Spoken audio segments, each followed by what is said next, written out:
Salam. Tes, tes, tes. Pun. Assalamualaikum warahmatullahi wabarakatuh. Alhamdulillahilladzi lam yazal aliman qadira.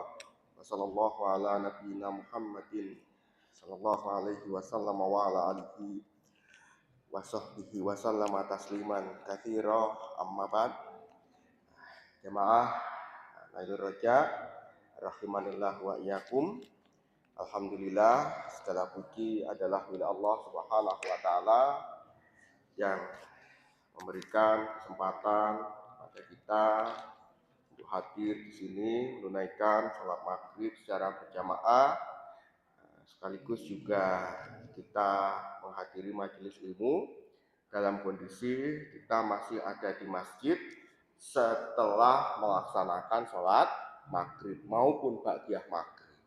Dalam sebuah hadis sahih yang diriwayatkan oleh Imam Bukhari dan Imam Muslim, Rasulullah Shallallahu Alaihi Wasallam menyampaikan, al malaikatu tusolli ala ahadikum madama fi musallahul ladzi shalla fihi malam yuhdits.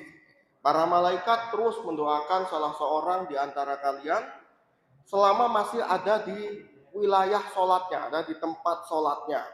Tempat sholat itu maksudnya kalau jenengan sholat di soft paling depan, ya yang penting masih di masjid. Geser tempat duduk nggak masalah, yang penting masih di masjid. Para malaikat terus mendoakan salah seorang di antara kalian selama masih di tempat sholatnya, masih di masjidnya, selama dia belum berhadas. Ya, Ruan? Ini kan mic-nya masuk ya kan di luar. Ya, sehingga harus pakai yang ini aja. Oh, para malaikat terus mendoakan salah seorang di antara kalian selama masih di wilayah sholatnya, selama belum berhadas. Taqulu, mereka mengucapkan Allahumma gfir lahu, Allahumma arhamhu. Mereka mengucapkan, ya Allah ampunilah dia, ya Allah rahmatilah dia, selama belum pergi dari masjid atau berhadas. Terus didoakan oleh malaikat, dan kita tahu bahwa salah satu doa yang mustajab itu adalah doanya para malaikat. Jadi kita bersyukur kepada Allah ada di posisi berkesempatan sekaligus berkesadaran, ya kan, untuk sholat di masjid, kemudian dilanjutkan dengan di majelis ilmu sambil didoakan oleh malaikat agar kita diampuni dan dirahmati oleh Allah. Karena bagaimanapun kita kan pasti punya dosa-dosa. Jadi beberapa hari yang lalu saya menyampaikan di salah satu masjid di Serang, ada hadis sahih itu menunjukkan atau mengatakan bahwa di neraka itu nanti ada dua binatang yang tugasnya menyiksa, yaitu ular dan kalajengking. Ular di neraka itu seukuran lehernya unta yang jenisnya adalah bukhet. Kalau jenengan pernah ke Arab atau nonton video atau lihat gambar, ada unta yang bentuknya besar, punuknya dua. Kan ada yang punuknya satu, punuknya dua, lehernya besar. Nah, ada ular yang seukuran lehernya unta bukhet itu, kalau dia sampai menggigit seorang penduduk neraka, nyerinya 40 tahun baru sembuh. Bayangkan jenengan sakit gigi 4 jam. Itu udah ngeri kan. Padahal cuma sini aja loh ya, enggak seluruh tubuh. Itu kalau digigit ular di neraka, nyerinya seluruh tubuh, bukan hanya 4 jam tapi 40 tahun. Hewan yang satunya kalajengking seukuran bigol. Bigol itu hewan persilangan antara kuda dengan keledai. Ukurannya lebih besar dari keledai tapi tidak sebesar kuda. Di hewan seukuran bigol, jenisnya kalajengking, kalau sampai ngentuk bahasa Jawa, sampai menusuk itu racunnya, nyerinya akan terasa selama 40 tahun. Jadi Jadi jangan sampai kita mati masih dalam posisi punya dosa yang belum terampuni, barangkali itu masih banyak. Dengan hadir di majelis ilmu setelah sholat maghrib dan ba'da maghrib ya, itu kita akan terus didoakan oleh malaikat agar diampuni dan dirahmati oleh Allah, agar kita semakin jauh dari siksa neraka, termasuk siksa dalam bentuk disengat oleh ular atau kalajengkingnya neraka. Jadi kita bersyukur atas kesempatan ini. Kemudian salawat juga salam semoga Allah curah limpahkan kepada Rasulullah Shallallahu Alaihi Wasallam, juga kepada seluruh keluarga, seluruh sahabat dan seluruh pengikut beliau. Jamaah azanillahu wa iyyakum, di kesempatan kita kali ini kita kembali ke kitab Riyadhus Shalihin. Kita ada di bab yang ketiga, yaitu pembahasan tentang sabar. Di bab pertama tentang niat dan ikhlas, bab yang kedua tentang taubat, bab yang ketiga sekarang ini adalah pembahasan tentang sabar, pertemuan yang pertama. Nah, Imam Nawawi itu di sini mengutip berbagai ayat dan hadis berkenaan dengan sabar. Nah, kita bahas dulu definisinya. Sabar secara bahasa artinya adalah menahan sesuatu. Artinya secara bahasa mirip dengan siam atau saum. Saum secara bahasa atau puasa secara bahasa menahan diri. Nah, sabar itu artinya mirip. Itu secara bahasa. Kemudian sabar secara istilah adalah menahan diri untuk taat kepada Allah ketika Allah memerintahkan kita satu hal atau melarang kita atau menimpakan musibah kepada kita. Jadi ada perintah, kita kendalikan diri dengan cara melaksanakan. Ada larangan, kita kendalikan diri dengan menjauhinya. Ada musibah, kita kendalikan diri dengan tidak marah-marah terhadap musibah itu, dengan tetap mencintai Allah walaupun kita diuji dengan musibah, dengan berusaha menyelesaikan musibah dengan cara yang disukai dan diridhoi oleh Allah. Di 3 tingkatan, dan para ulama mengatakan dari 3 tingkatan ini yang semuanya baik ini, yang peringkat 3, peringkat paling bawah itu sabar terhadap musibah. Sabar terhadap musibah itu baik, tapi dia ranking 3, paling bawah. Karena bersabar terhadap musibah itu adalah bersabar terhadap hal yang sudah nggak bisa dihindari. Misalnya duit hilang, perkara nanti ketemu itu persoalan lain. Tapi terlanjur pernah hilang, itu nggak bisa dirubah. Jadi sudah tidak bisa dirubah, harus diterima. Sabar terhadap sakit, perkara besok sembuh itu perkara lain. Tapi yang penting sekarangnya kan sedang sakit, tidak bisa dihindari kalau detik ini sedang sakit. Jadi sabar terhadap musibah ini tingkatannya paling rendah karena jenengan tidak bisa menghindari masalahnya detik ini. Mungkin nanti bisa, detik ini nggak bisa. Kemudian yang kedua adalah sabar terhadap larangan Allah. Ini lebih mulia lagi. Kenapa? Karena sabar terhadap larangan Allah itu sebetulnya jenengan bisa untuk memilih menjalankan apa yang dilarang oleh Allah, juga bisa memilih untuk menghindarinya. Masih ada tantangan. Kemudian yang ketiga, yang paling utama adalah sabar terhadap perintah Allah. Karena untuk benar, jenengan harus melakukan sesuatu. Kalau sabar terhadap larangan Allah, bohong. Pokok mingkem itu nggak ngapusi sudah benar. Tapi kalau sabarnya terhadap perintah untuk sholat, jenengan harus bangun, bertakbir, gitu. Baca ini itu, kemudian ruku, lalu berdiri lagi, i'tidal dan seterusnya, baru benar.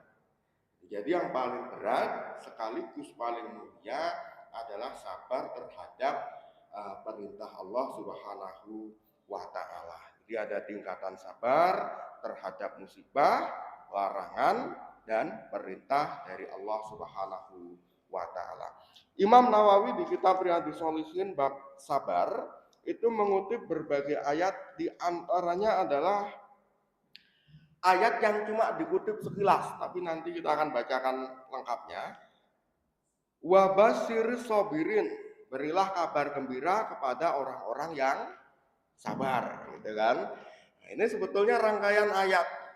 Walana baluwannakum bisai'im minal khaufi wal ju'i wa naqsim minal amwali wal anfusi was samarat wa basyir sabirin. Sungguh betul-betul kami akan menguji kalian dengan rasa takut, dengan rasa lapar, baik lapar gak duit-duit atau lapar karena berpuasa. Begitupun diuji dengan kekurangan dalam hal harta, jiwa, ada anggota keluarga yang meninggal misalnya, dan kekurangan dalam hal buah-buahan, kurang dalam hal makanan. Wa basyiris sabirin, dan berilah kabar gembira kepada orang-orang yang sabar. Alladzina idza asobathum musibah, yaitu orang-orang yang apabila ditimpa musibah mereka mengucapkan innalillahi wa inna ilaihi rajiun. Qalu innalillahi wa inna ilaihi rajiun. Sesungguhnya kami adalah milik Allah dan sesungguhnya kami akan kembali kepada Allah. Ulaika alaihim salawatu min rabbihim wa rahmah wa ulaika humul muhtadun. Mereka adalah orang-orang yang mendapatkan salawat dari Tuhan mereka serta rahmat, dan mereka itulah orang-orang yang mendapatkan petunjuk. Jadi ciri orang yang sabar adalah mengistirja, mengucapkan innalillahi wa inna ilaihi rajiun ketika mendapatkan musibah. Ini ada beberapa hal yang perlu kita jelaskan. Yang pertama adalah yang dimaksud dengan kena musibah lalu istirja sebagai ciri orang yang sabar, itu maksudnya adalah musibah yang betul-betul terasa. Lek jenengan cuma dicokot nyamuk, itu ya ora kudu. Kalau jenengan minum yang ada sedotannya, terus pucuk sedotan ada lalatnya hingga bek, mosok ngono istirja, nanti jenengan nggak akan selesai terus mengucap, karena kan ada saja, ya kan? Marung nang pinggir dalan, ada truk bau musibah, innalillahi. Belum selesai mengucapkan, lalatnya hinggap di makanan jenengan, innalillahi lagi. Belum selesai nyamuk hinggap, baca lagi, enggak selesai. Maka yang dimaksud dengan kena musibah lalu membaca istirja, maksudnya adalah musibah yang sifatnya betul-betul terasa. Dan Rasul pun mencontohkan begitu. Maksudnya mencontohkan tidak semua hal buruk diucapi innalillahi wa inna ilaihi rajiun. Dalam hadis Hasan riwayat Tabrani, Aisyah, di istrinya Rasul, anaknya Abu Bakar As-Siddiq, menceritakan dahulu kalau Rasul melihat hal yang disukai, beliau mengatakan alhamdulillahilladzi bi ni'matihi tatimmus sholihat. Itu kalau disukai. Kalau melihat hal yang tidak disukai, beliau membaca alhamdulillahi ala kulli hal. Segala puji bagi Allah apapun keadaannya. Jadi kalau nggak sampai kehilangan yang besar apa, tapi kurang menyenangkan, itu alhamdulillahi ala kulli hal. Nggak semua hal innalillahi wa inna ilaihi rajiun. Itu poin yang pertama. Poin yang kedua adalah innalillahi wa inna ilaihi rajiun, itu adalah pengingat diri bahwa kita adalah milik Allah, kita akan kembali kepada Allah. Itu bukan doa, bukan mendoakan siapapun, itu mengingatkan diri. Sehingga kalau jenengan punya orang dekat, itu teman, tetangga, mungkin keluarga, kok kafir dan meninggal sebagai orang dekat, kan jenengan kehilangan. Bagi jenengan itu musibah. Mengatakan innalillahi wa inna ilaihi rajiun itu boleh karena tidak bukan doa, bukan mendoakan orang mati. Itu cuma mengingatkan dia mati, aku pun sebagai milik Allah juga akan kembali kepada Allah. Itu yang kedua. Kemudian yang ketiga, innalillahi wa inna ilaihi rajiun. Ini kadang orang males membaca lengkap, akhirnya hanya dibaca innalillahi rajiun atau innalillah saja. Itu padahal kan ayatnya jelas kan, innalillahi wa inna ilaihi rajiun. Dibaca secara lengkap, bukan hanya singkat-singkat saja. Kemudian yang keempat gitu, poin tentang istirja atau innalillahi wa inna ilaihi rajiun adalah itu bacaan minimal. Dalam hadis itu boleh ditambah dengan Allahumma jurni fi musibati wa akhlif li khairam minha. Besok atau lusa lah insya Allah saya WA jenengan, salah satu jenengan ya untuk bisa di grup Allahumma jurni itu hurufnya apa supaya yang belum hafal bisa hafal ya. Dalam sebuah hadis sahih Ummu Salamah itu akhirnya dinikahi Rasul. Ummu Salamah itu salah satu sahabiat punya suami yang namanya Abu Salamah. Abu Salamah meninggal, wafat, kemudian oleh Rasul diajari untuk membaca innalillahi wa inna ilaihi rajiun, artinya jenengan sudah tahu. Terus ditambah dengan Allahumma jurni fi musibati wa akhlif li khairam minha. Ya Allah, berilah aku pahala atas musibahku ini dan berilah aku ganti yang lebih baik darinya. Ummu Salamah mempraktekkan bacaan itu, tapi juga bingung. Nah, saya kehilangan Abu Salamah, siapa yang lebih baik daripada Abu Salamah? Ternyata Abu Salamah setelah membaca itu, wa akhlifli, berilah aku ganti, Ummu Salamah kemudian dinikahi oleh Rasulullah Shallallahu Alaihi Wasallam. Betul-betul diberi ganti yang lebih baik. Itu. Jadi jenengan sudah hafal ya sudah. Kalau belum hafal besok atau lusa insya Allah akan di-share di grup WA masjid ini. Ulaika alaihim salawatum mir rabbihim wa rahmah wa ulaika humul muhtadun.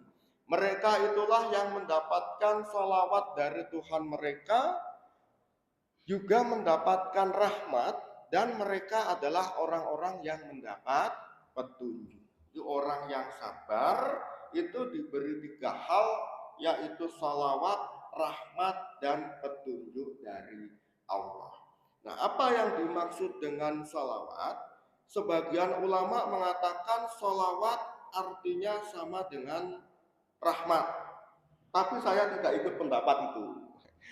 Saya ikut pendapat lain. Ada seorang tabi'in namanya Imam Ibnu Abi Mulaikah. Itu mengartikan salawat adalah pujian.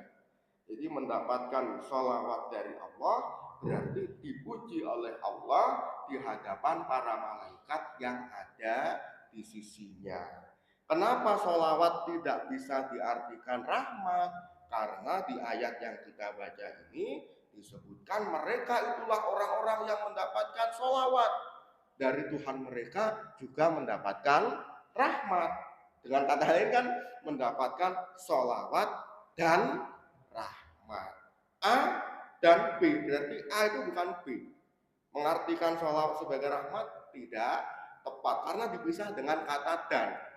Coba ada orang bilang Mahmud dan Ali datang, itu pasti 2 orang yang berbeda kan, karena dipisah dengan kata dan. Jadi sholawat artinya adalah pujian dari Allah, rahmat yang seperti yang jenengan kenal, kemudian mereka adalah orang-orang yang mendapatkan petunjuk. Jadi orang yang sabar, enggak gerusa-gerusu, ya tetap sabar, itu akan mendapat petunjuk dari Allah sehingga mudah untuk melihat masalah dengan cara melihat yang lebih baik. Kalau ada masalah itu bisa diselesaikan dengan lebih baik. Jenengan pernah nggak kesusu golek kunci motor malah gak ketemu?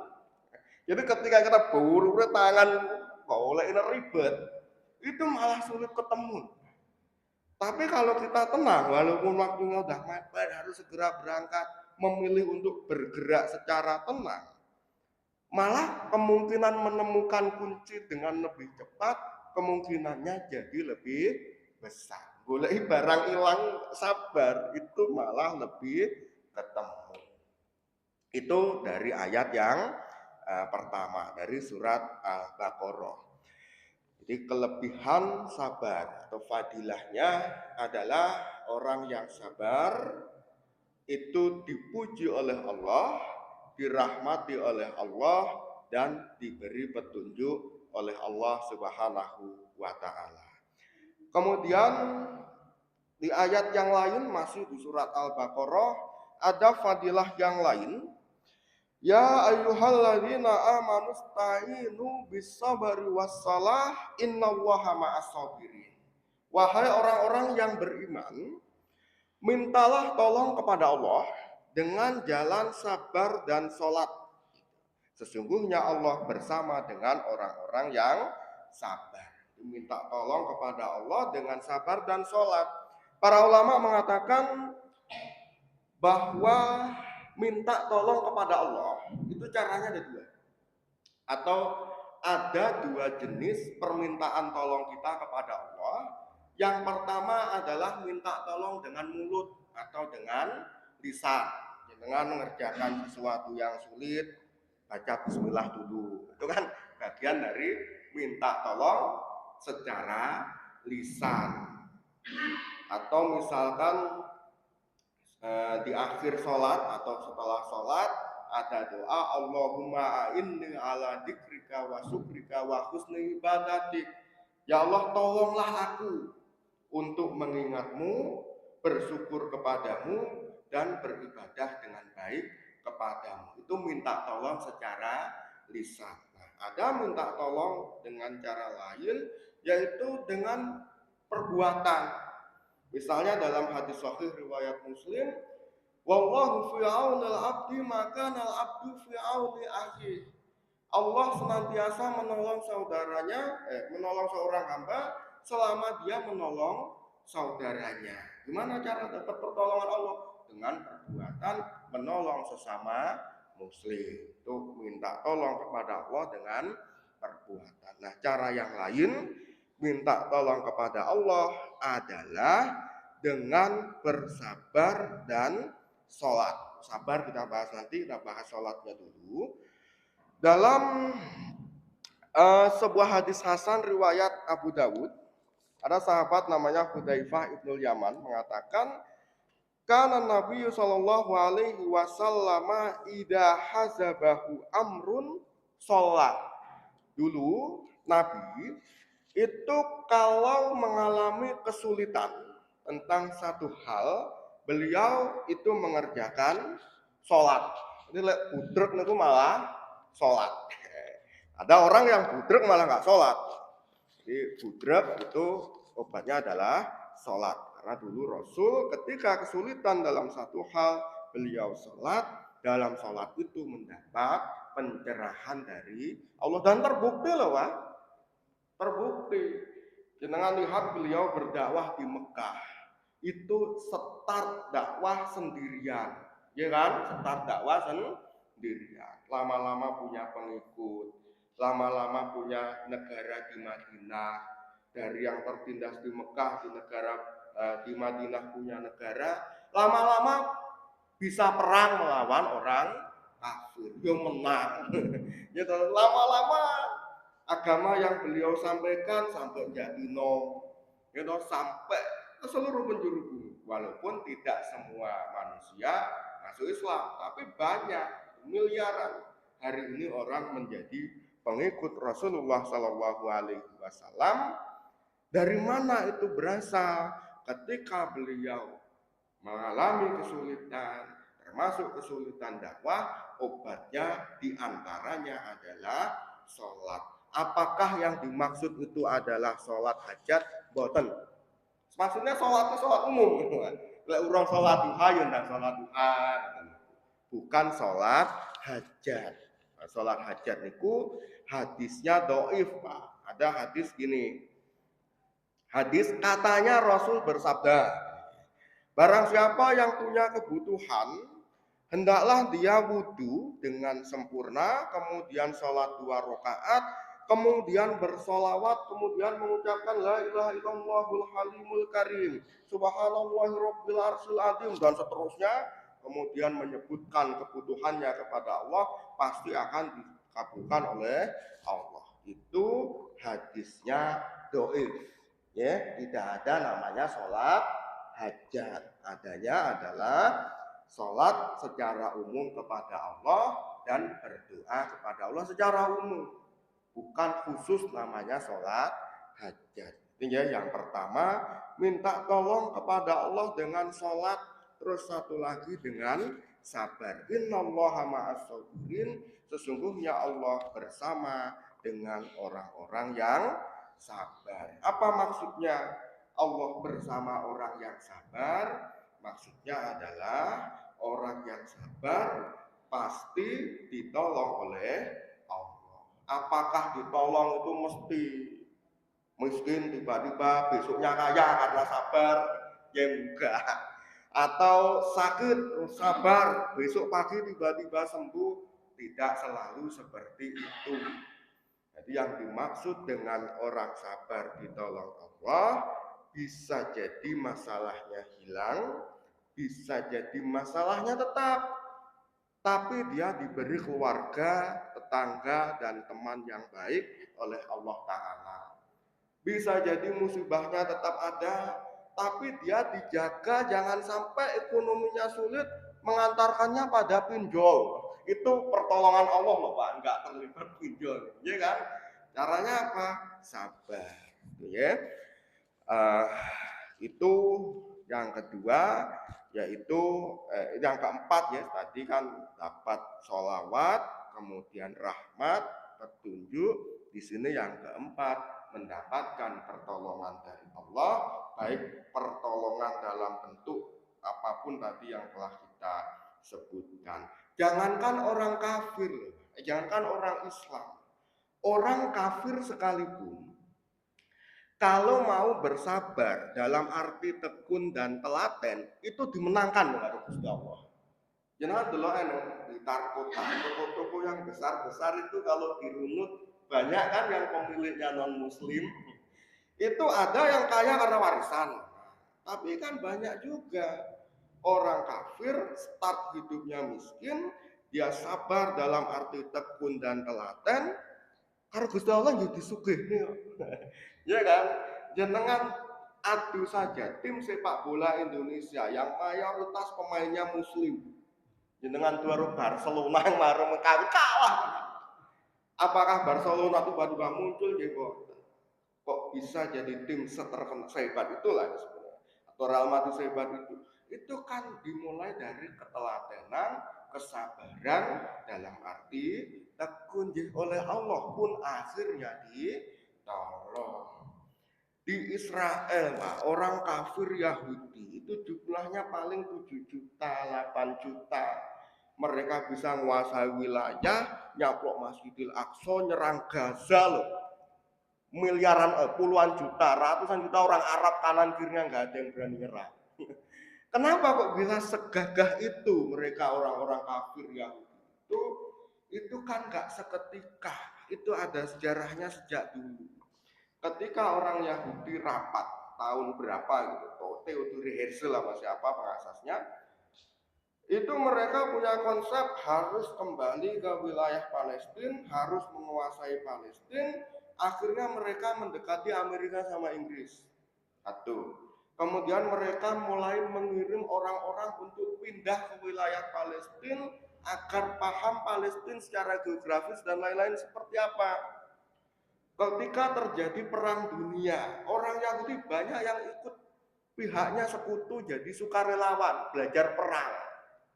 Itu lama sabarnya, ada yang bikin bank, keluarga Rothschild ke bank modal duit dan sebagainya dan seterusnya, hari ini kita melihat Gaza bisa diserang habis-habisan seperti itu, dan nggak ada orang Arab yang betul-betul mau dan mampu untuk mengalahkan sekedar 7 atau 8 juta. Orang kafir sekalipun, kalau sabar dalam arti tekun dan telaten, dia menang. Hatta walaupun muslim musuhnya itu muslim bertauhid nyunah, dalam hal sabar zong kalah. Itu ya, jadi kalau orang kafir yang sabar bisa dimenangkan oleh Allah, apalagi kita orang-orang yang beriman, orang-orang mentauhidkan Allah lebih pantas untuk menjadi orang-orang yang bersabar. Itu keunggulan yang keempat, yaitu mendapat pertolongan dari Allah Subhanahu wa taala. Jamaah Jatinom rahimakumullah, setelah kita membacakan beberapa ayat berkaitan dengan sabar, kita bacakan sebuah hadis. Hadisnya agak panjang, pasti kita hanya terangkan singkat saja. Hadis sahih yang diriwayatkan oleh Imam Muslim, dan saya pas dulu waktu kuliah salah satu pelajaran hadisnya ya pas hadis ini. Rasulullah Shallallahu Alaihi Wasallam bersabda dalam hadis sahih riwayat Muslim, "At-tuhur satrul iman." Kemudian walhamdulillah tamla'ul mizan. Wa subhanallah walhamdulillah tamla'ani ma bainas samawati wal ard. Kemudian wassalatu nurun wassadaqatu burhanun wasabru diyaun. Nah, sampai sini dulu. Kesucian adalah separuh keimanan. Alhamdulillah memenuhi timbangan amal. Subhanallah dan alhamdulillah, atau subhanallah walhamdulillah, atau subhanallah wa bihamdi, intinya ada tasbih dan tahmid, itu memenuhi ruang antara langit dan bumi. Salat adalah cahaya dalam arti nur, teks Arabnya nur. Sedekah adalah bukti, kesabaran adalah cahaya, tapi pakai kata dia. Salat, sabar itu sama-sama cahaya, tapi untuk sholat Rasul menggunakan kata nur, sabar menggunakan kata dia. Nanti kita akan jelaskan perbedaannya. Hasil kuliah, bukan ngawang-ngawang sendiri ya. Beliau mensabdakan ad-duhur satrul iman. Kesucian adalah separuh iman. Para ulama mengartikan ini dengan dua kemungkinan yang sama-sama bisa dibenarkan. Iman di hadis ini bisa berarti iman yang kita kenal. Maka kalau iman di hadis ini adalah iman yang jangan kenal, iman kepada Allah. Kesucian adalah separuh iman, maksudnya adalah bebas dari syirik, itu adalah separuh iman. Ya kan, iman atau tauhid itu kan isinya dua. Jenengan tidak menyembah apapun selain Allah, itu yang kesucian. Terus yang kedua adalah beribadahnya hanya kepada Allah. Jadi kalau iman artinya adalah tauhid, itu maksud dari kesucian adalah bebas dari kesyirikan. Kemudian kemungkinan makna yang kedua, iman bisa berarti sholat. Jadi ada hitungannya. Cerita hal lain dulu ya, nanti nyambung. Dulu ketika umat Islam 13 tahun di Mekah. 13 tahun di Mekah itu kiblatnya menghadap Masjidil Aqsa. Tapi Rasul membiasakan untuk sholat menghadap Masjidil Aqsa itu di depannya ada Ka'bah. Jadi umpamanya Masjidil Aqsa di sini, kacamata ini, terus Rasul sholat harus menghadap Masjidil Aqsa, berusaha untuk sholatnya di sini. Jadi menghadap Masjidil Aqsa, tapi yo menghadap Ka'bah juga. Gitu. Jadi bukan di sini terus langsung ke sini, berusaha untuk di belakangnya Ka'bah agar ada rasa untuk tetap menghadap ke Ka'bah. Tapi secara umum menghadapnya ke Masjidil Aqsa selama 13 tahun di Mekah. Kemudian setelah hijrah sekitar 16 bulan, berarti setahun lebih seperempat, itu masih menghadap Masjidil Aqsa. Lalu turun perintah untuk fawalli wajhaka syatral Masjidil Haram. Hadapkan wajahmu ke arah Masjidil Haram, maksudnya Ka'bah. Kiblatnya dipindah. Para sahabat khawatir. Lah dulu kita sholat ketika kiblatnya masih Masjidil Aqsa, jangan-jangan pahalanya rontok semua. Jangan-jangan teman-teman kami, sahabat-sahabat Rasul lain yang wafat ketika sholatnya masih menghadap Masjidil Aqsa, jangan-jangan pahala sholatnya bubar semua. Maka Allah turunkan firman-Nya, yaitu innallaha la yudhi'u imanakum. Sesungguhnya Allah tidak akan menghilangkan iman kalian. Maksudnya adalah sholat. Berarti iman saged diartekne sholat. Jadi kesucian separuh iman ini punya kemungkinan makna kesucian adalah separuh sholat. Jadi sebelum jenengan berdiri menghadap kiblat, takbiratul ihram sampai salam, separuhnya itu kan jenengan bersih dari najis dan hadas, pakaian dan tempat bersih dari benda-benda najis. Terlepas mana yang benar, tapi kayaknya dua-duanya benar. Karena ada kaidah gini, kaidah tafsir yang bisa diterapkan ke hadis, yaitu bila dua pendapat tafsir sama-sama bisa dibenarkan, maka dua-duanya dipakai. Dua-duanya diartikan benar, ya, termasuk dalam hal ini. Jadi beliau mengatakan kesucian adalah separuh iman. Nah, ini untuk mengajarkan kepada kita bahwa sukses dalam hal apapun itu bukan hanya tentang untung, tapi juga tentang tidak rugi. Bukan hanya tentang dapat positif, tapi juga tentang tidak dapat yang negatif. Jadi sholat itu bukan hanya soal berdiri menghadap kiblat, takbir, tapi juga menghindari yang negatif, yaitu najis dan hadas. Beriman itu bukan hanya sujud kepada Allah, tapi ada hal lain, yaitu menghilangkan yang negatif, yaitu tidak sujud kepada para berhala. Dagang juga gitu kan, bukan hanya yang penting dagangannya laku, tapi juga ada hal lain, yaitu jangan sampai dagangannya dicuri orang dan lain-lain hal negatif. Jadi dapat yang positif dan tidak mengalami hal yang negatif, itu salah satu poin. Kemudian beliau melanjutkan, alhamdulillah memenuhi timbangan amal. Bayangkan Pak, timbangan amal besar ya. Itu ucapan alhamdulillah, pahalanya bisa untuk nyukupi. Subhanallah walhamdulillah, lebih besar lagi, bisa memenuhi ruangan antara langit dan bumi. Sini ke langit sebesar itu pahalanya lumayan Pak untuk ganti rugi orang-orang yang pernah jenengan zolimi dan jenengan nggak sempat untuk minta maaf. Jadi banyak-banyakin ngucapin alhamdulillah atau subhanallah walhamdulillah karena pahalanya sangat besar. Nah, kemudian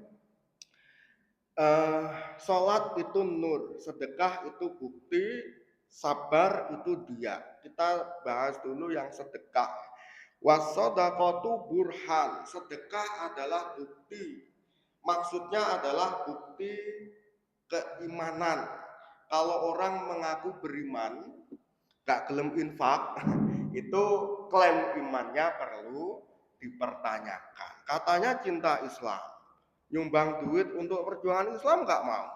Nyumbang duit untuk kebutuhan sesama orang-orang Islam gak mau. Betulan Islam apa enggak? Buktinya adalah sedekah. Lalu untuk sholat dan sabar sama-sama disebut sebagai cahaya, tapi sholat nur, sabar dia. Perbedaannya adalah kalau nur untuk sholat itu cahaya yang tidak menyilaukan. Seperti jenengan sekarang ini kan ada cahaya, tapi kan nggak sulap. Itu nur bahasa Arabnya. Tapi kalau jenengan disenteri, kena ke arah muka, itu disebut sebagai dia. Jadi cahaya yang menyilaukan, cahaya yang ada panasnya. Dalam Quran Allah menyebut bulan itu nur. Cahaya bulan pun nur, cahaya yang tidak menyilaukan, nggak panas, tapi cahaya matahari disebut dia, cahaya yang bisa menyilaukan, cahaya yang ada rasa panasnya, kena GMP kelambi. Nah, kenapa sholat disebut nur, sabar itu dia. Sholat itu disebut nur, di cahaya yang tidak menyilaukan, karena secara teknis gampang. Yang berat itu kan di hati loh.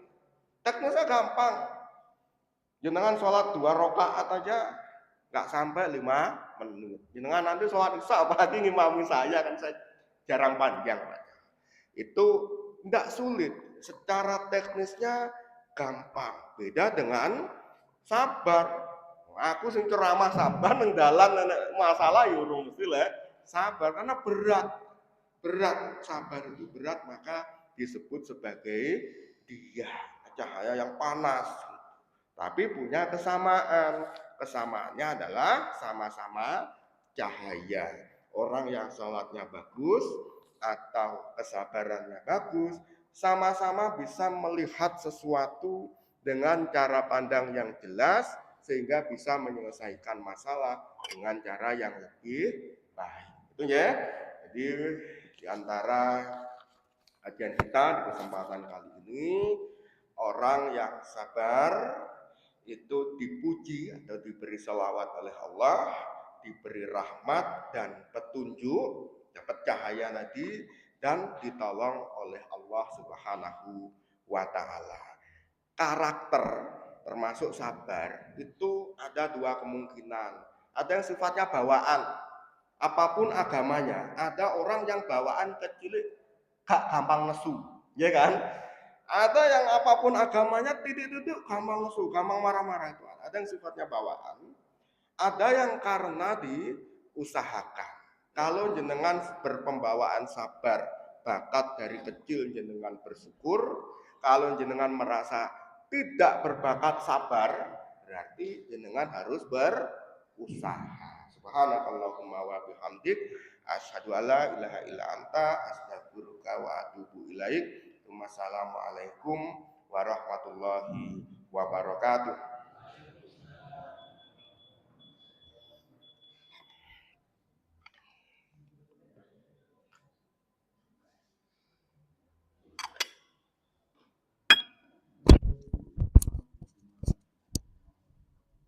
Power off.